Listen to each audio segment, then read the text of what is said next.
আবার তার বিষয় নিয়ে কথা বলবো। মোবাইলের টাচ মোবাইল বাটন, এই যে দেখতে পাচ্ছ না, এখানে আমরা অফ করি, আবার এখানে আবার অন করি। এটা Xiaomi মোবাইল একটা সেটিং আছে, বাকিটা আমি ভিডিওতে বলবো। তবে শেষে একটা কথা বলে রাখি, রাতের বেলা যদি মোবাইল ইউজ করো, বা সকালবেলা হোক বা দুপুরবেলা, বা অনেক সময় আমরা ফেসবুক বা ইউটিউব ঢুকি, তখন বাম আঙুল হোক বা ডান আঙুল হোক, ডাবল ক্লিক করলে হয়ে যাবে, তখন বাটনটা লাগবে না। বন্ধুরা, এ- এটা খুব সহজ, দেখতে পারবে, দু তিনবার দেখলে বুঝতে পারবে।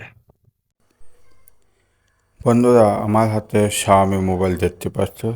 আমি বাটনের মধ্যে ক্লিক করবো, এদের আবার অন করছি, আবার অফ করছি। বন্ধুরা বন্ধুরা এখন তোমাদেরকে আমি সেটিং দেখাবো Xiaomi মোবাইল, রেডমি 10C, পাশাপাশি অন্য সকল মোবাইলও দেখতে পাবে। আগের বিষয় বলতে পারেন, ইদানিং এখন আমি এটা নিয়ে বলছি। এটা double tap to work or turn off screen when device is locked. Double click করলে এই লকটা, এই কথাটা আমার লেখা চলে আসবে।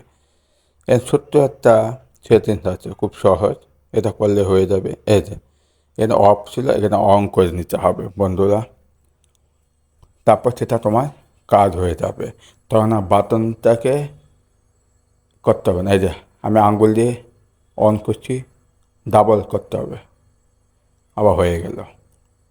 আবার ক্লিক করলাম, আবার অফ করে দিলাম। তখন বাটন থেকে তোমাকে আর লাগবে না বন্ধুরা।